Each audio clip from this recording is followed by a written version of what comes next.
دوای بەرزکردنەوەی دروشمی ئێمە بەیەکەوە بەهێزترین لەلایەن قوبەت تاڵەبانی سەرۆکلیستی هاوپەیمانی کوردستان هاوڵاتیانی ناحیەی قەسرۆک پشتیوانی ئەو دروشمە دەکەن بەڵێنی سەرخستنی لیستی هاوپەیمانی کوردستان دەدان. خود پێتیڤیال سەر مەلەتی کورد هەمیە پاڵپشتی و پشتەوانیەکە یا فعلی بۆ لیستە هەفپەیمانیە کوردستانی بکات.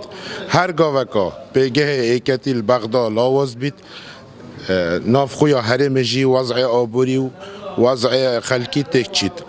هەر گاوەکە پێگە و قورسایی ئێکەتی بەغدایە پێز بیت ملەتێ مە چ مشکلە نینن. ملەتێ مەیە ئازادە قەیرانێت ئابووری نینن قەیرانێت دامەزراندنێ نینن. چین و توێژەکانی ناحیەی قەسرۆک پاڵپشتی و پشتیوانی خۆیان بۆ لیستی هاوپەیمانی کوردستان دووپات دەکەنەوە و دەڵێن لە ڕۆژی دەنگدان هەمومان دەستنیە سەر سندوقەکانی دەنگدان دەنگ دەدەین بە کاندیدەکانی هاوپەیمانی کوردستان. پاڵپشتیە لیستە هاوپەیمان کەین هەمیشیانێت خۆ گەنجان لاوان جوتیاران مامۆستایان هەمیە و ئەمشین ئەvê لیستێ ئەv جۆرە لیستە هاوپەیمان ببیتە یەکەمین لیست سەرانسەری کوردستانê.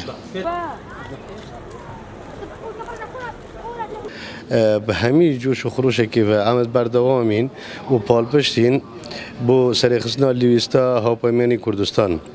چونکە ئەم زانین لیستە هاوپەیمانی کوردستان پتر دێ خزمەتە گەلێ کوردستانێکەتر ئەلبەغدا. پێکهێنانی هاوپەیمانی کوردستان لە نێوان یەکێتی نیشتیمانی کوردستان و بزوتنەوەی گۆڕان پێگەی کورد لە بەغدا بەهێزتر دەکات هەروها لە ناخۆی هەرێمی کوردستان ئامانجی گەورە بۆ کۆمەڵانی خەڵکی کوردستان بەدەست دەهێنێت. محەممەد جەلیل کەناڵی بادینان ناحیەی قەسرۆک.